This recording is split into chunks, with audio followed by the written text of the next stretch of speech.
Spinning more than 600 meters into the sky like a colossal corkscrew, Shanghai Tower is not just an extraordinary feat of engineering, but a symbol of the city's rise to become one of the planet's major financial hubs. Not many places in the world have witnessed a building boom like Shanghai. Its landmark building, the Shanghai Tower, is regarded as the crown jewel of China's tall buildings. This is the Shanghai Tower, the second tallest building in the world, finished in 2016. Its exterior is made up of over 20,000 pieces of glass, each in a different shape, so it always looks a little bit different depending on the angle you look at it from. Simply, it's unique and mesmerizing. This striking structure features incredibly fast elevators, is home to our planet's highest observation deck, and claims to be the world's most sustainable skyscraper. But since it was finished in 2016, the skyscraper has mostly sat abandoned, enduring criticism and concerns. Hello everyone, welcome to the world of China. In today's video, why did Shanghai Tower fail? So stay tuned with us and don't forget to hit the subscribe button. Ideas for Shanghai Tower date back in 1993, when economic reforms were introduced in the late 1980s and early 1990s. The cityscape of Shanghai started to transform rapidly. To provide the market for office space and to establish the city on the world stage as China's financial capital, a cluster of three eye-catching super-tall skyscrapers was designed. The Jinmao building, the first of this trio, was completed in 1999 and was developed nearly a decade later by the Shanghai World Financial Center. But Shanghai Tower was always meant to be the jewel in the crown. Backed by a consortium of state-owned developers and primarily funded by Shanghai's municipal management, work on the $2.4 billion tower first started in 2008. 8 years and 128 stories later, the twisting structure was completed, surprising the world with its scale and unique form, while making the skyscraper superblock one of the most solid places on Earth, with more than 1 million square meters of real estate on offer. Sitting so close together, these towers draw a comparison. Each one sets a majestic record, only to be dramatically outdone by its successor. The grand jewel of the crown finally opened in 2016. But since its opening in 2016, Shanghai Tower has encountered a myriad of problems, most prominently an astonishingly low possession rate. And there were more, such as the building's twisting glass facade, ideal for offsetting wind loads, created an impractical floor plate, forcing tenants to pay for large areas of unusable space. Before we get into the genuine occupancy rate, let's take a closer look at why some might judge the design as impractical. The tower has an innovative double-skin design, which means that right here, inside the triangular exterior, is the actual floor plate. When the question was taken to Marshall Strabala, chief architect of Shanghai Tower, he said, quote-unquote, "I thought the controversy was more around the rounded shape of the building, which is less efficient than a square floor plate.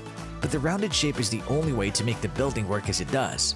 When asked, "Is the design such a negative for Shanghai Tower?" he answered, quote, "See, the triangular and round double skin is a deliberate and calculated design choice.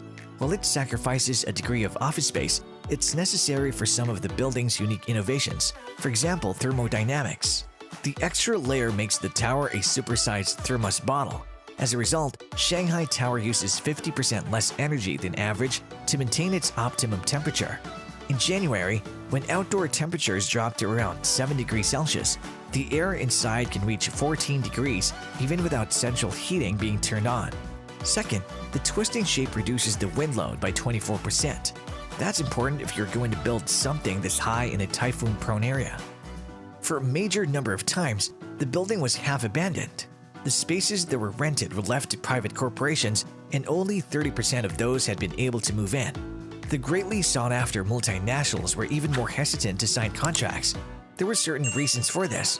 Firstly, bureaucratic red tape and safety concerns from the local fire authorities, who were concerned at the building's gigantic height, meant that it took several years for the tower to gain its full fire certifications. With operating losses soaring, the tower ran more than $1.5 billion into debt. Secondly, the building's twisting glass facade, a prototype for balancing wind loads, created an ineffective floor plate, forcing tenants to pay for large areas of unusable floor space.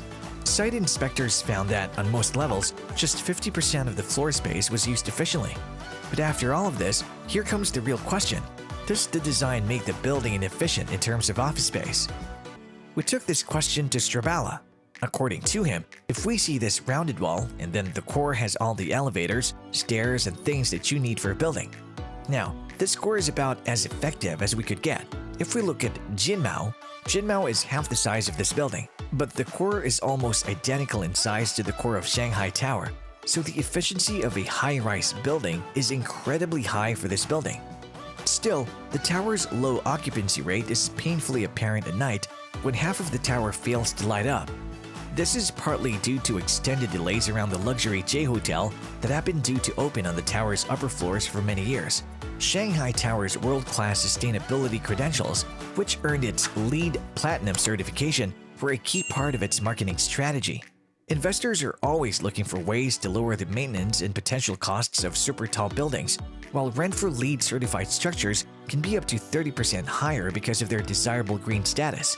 As such, the lower boasts over 40 energy-saving techniques, including 200 wind turbines at its summit providing 10% of its power, a dual-layered glass skin that naturally cools and ventilates the building interior, and a rainwater recycling system. But these measures did little to attract tenants in the tower's early years, and in addition to the difficulties outlined above, Shanghai Tower found itself performing at an unsettling time for the Chinese economy. With commercial occupancy rates across the city falling, the tower was asking tenants to pay expensive rents when they were looking for bargains. Even the International Monetary Fund or IMF noted the lack of satisfactory commercial decision-making from China in its development projects. No private company in the world would be able to build a tower this wildly expensive and leave so little of it. Despite pushing the very limits of engineering and being widely praised for its design, which has undoubtedly made it an iconic symbol of China, Shanghai Tower has seemingly fallen short of becoming a monument to the country's economic success, standing instead as quite the opposite. Nearly 4 years into operation, has Shanghai Tower failed? It's probably too soon to say. Well, that's all for today. Thanks for watching the video. Give this video a big thumbs up and let me know your thoughts in the comment box. For more exciting videos, subscribe to this channel and hit the bell icon for notifications. I'll be back with another exciting video soon. Till then, check out our channel for more exciting videos and stay tuned.